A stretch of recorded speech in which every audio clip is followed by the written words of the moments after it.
Hello everyone, this is Game Art with another unboxing, another offline product gaming review. This is the Riftbreaker for the PlayStation 5. To jump right into it, my physical copy here was just the base vanilla version of the game, so the on-disc version was 1.0.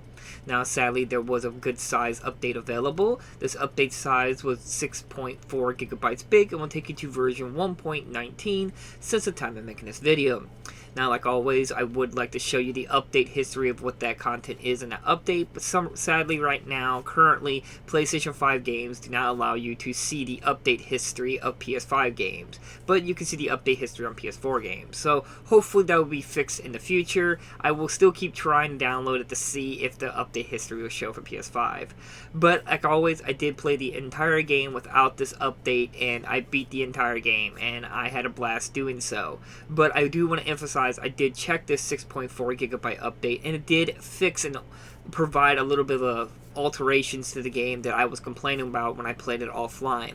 The update does add like custom difficulty, a lot more options menus to adjust how your play style, as well as how much the graphic fidelity of the game, which is important when I get into it. But it does add a little bit more to the game, so that 6.4 gigabyte update isn't just like bug fixes. So if you ever enter a chance to get it, I kind of do recommend it, because if you are someone who do download updates, that will at least give you more content to your game for free, like random custom difficulties and just a little bit more alterations to your experience to your game. But as like I said, I play all my games without updates, so I did play the entire thing without this 6.4 gigabyte update, and I still had a phenomenal time with it. This is from the creators of X-Morph Defense. I don't know if anyone's ever watched my unboxing video of that. It was one of my most favorite games. It's my all-time favorite game on my Nintendo Switch, and I thankfully found a PS4 version as well. Well, once I heard that they had another game on PS5, this was immediately another game I had to play from them. And again, they are just masters at both introducing action as well as RPG and strategicness to the game. While this one isn't like X-Morph Defense, where it's like just a typical tower defense, this one introduces kind of a RTS strategy game, as well as a shoot 'em up, as well as an RPG, as well as a little mixture of tower defense. You play as the main character who is jumping in through the galaxies, landing on Galaxy 37. Sorry, I might be getting that wrong. But you land on this planet, and you're trying to provide a link back to Earth so humanity can come to this planet and colonize it. That's pretty much summarize it. You're sent alone to try to capture this planet, as summarize it is. But you're also a researcher, so you're also blasting all these creatures away, researching them. So I found that hilarious. But the character dialogue, the interactions with the game are actually generally really well done, but I do recommend, if you've gotten any good at the game, you might want to go into the options and turn off audio tutorials. That way when they try to tell you something, they're not interrupting the conversation of the campaign story. So just a recommendation, they'll end up talking over each other, so just might want to turn that off once you got the hang of the game. But as I said, it's kind of like a base strategy game where you first lay down your base wherever you want, lay down your resources, and then you try to build up bases around that, put up walls, put up tiles, allow you to move faster, and then you're constantly managing power to power all of this. And it's a balance between them both. You got to put like wind turbines for all around time, and you put solar panels for nighttime. And then you get power from the solar panels, of course, during the day.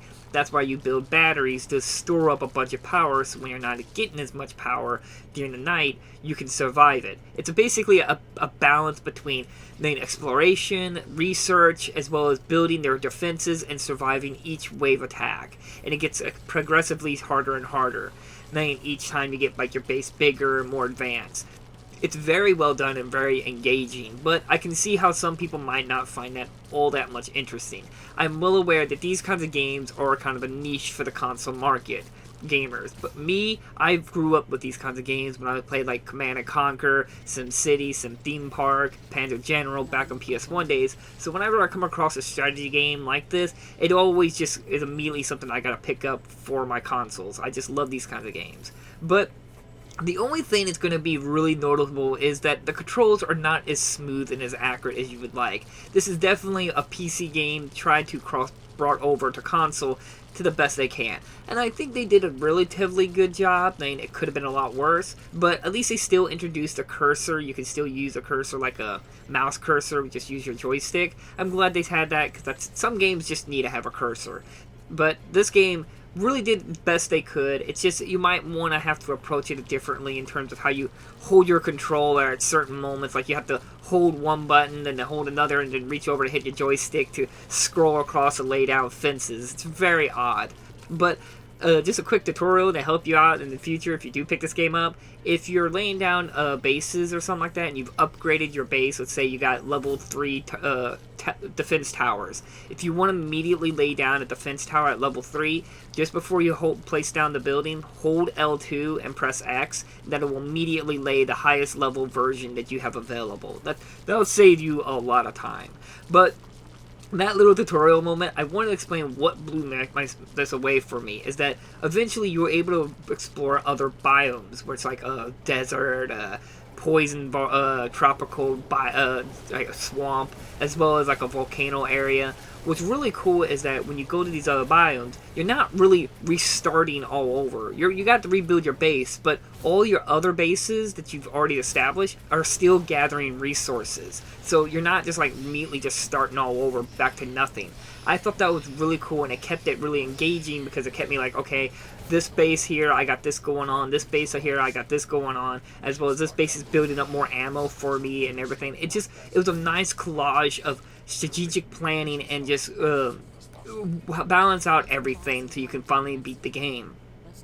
Now, the game you might see in the video is jumping around again. This is something I think it might bug a lot of people in terms of what Riftbreaker is. It's a very slow burn game. Is that when you place down like researching or put down a building, it could literally take like minutes to build it. It'll even set a clock on there. This will take 5 minutes to build. This will take 5 minutes to research, and they're not joking. It will literally take that long. Now you can upgrade yourself to like improve your researching to make it faster, or improve your building times to make it faster, but just keep that in mind that this game is a very slow burn game. So again, it's very niche market that may get into this, but I do think it's well worth your time. It quickly shot up to one of my most favorite PlayStation 5 games. Now, I've only played a few, but this one really took the cake because it's new, it's original, it covers a lot of what I love, strategy and planning and resource management, and this is one of the few games that I played right now that's only available on PlayStation 5. There's no like PS4 version or Switch version. This is only available, and it's not like a remaster or remake of a previous game. This game was really fun. I loved like upgrading weaponry and then modding that weaponry to make it more powerful or give it piercing damage. Enemy designs were really cool. The more you kill them, you can get more research and more information about them and how to kill them better. There's just a lot going on in this game, and it was really impressive what they did with it. I can't really think of any other thing I could really talk about. I didn't experience any bugs or issues throughout my entire time playing this, other than actually when I record this video, the build menu icon just got locked on the screen. It kept saying push triangle to build go to build menu, and I had to just basically save my game, close out the game, go back to the main menu, and then reload it, and it went away. So that was the only time I ever came across the bug. The only other real issue is that the game actually is too much for the PlayStation 5. Enemies will eventually get so big that it will actually start dropping the frame rate significantly in the game, to the point where it's actually slow motion, or even to a point of a stutter. As well as that what was I gonna say is that since it's got so many of that enemy stuff, the frame rate's gonna hit the massively tank. There's another place in the game where it's called like the tropical biome, the swamp. There's a fungus in that game, and this fungus keeps growing and growing and growing, and eventually will cover up the entire map. And this will slowly make the whole game just move at a slog at its pace. So again, it would have been nice if they had more options menu where you could reduce the graphic quality or something to hinder this, because man, it hits the PlayStation 5 hard when this stuff's going on, and which is really funny because the PlayStation 5 is supposed to be all this powerful console, and here's this one game immediately out the gate and it's already making the console slow down massively. That's what I was talking about, the update, because the update actually, if you do download the 6.4 gigabyte update, it actually has options where you can reduce the graphic quality, reduce the foliage, and like how long the foliage would stay on the screen. I don't know how much this will improve the frame rate, but at least it's something so you can better performance, as well as that once you start getting a base built and stuff and you're jumping between all your biomes, the loading times can be pretty rough. They'll take a while before you can get into the next biome because you got your whole base and it's got to try to load that up. So again, it's pretty funny. This game is not too much for the PlayStation 5, and even though the PlayStation 5 has a super fast SSD, this game really shows how slow it could be trying to load up these levels. And then a lot of this could be fixed with proper optimization from the game developers, but overall, even with all that I said, I still had a blast playing this game. And honest to God, if I didn't have other stuff I needed to sit down and play and get covered for you guys, I probably would have ran through this game again, because I'm almost near to a platinum, and I almost, honest to God, would like to platinum this game. I've had that much fun with the game, and I don't even really go for trophies, so that's how much fun I had with this game.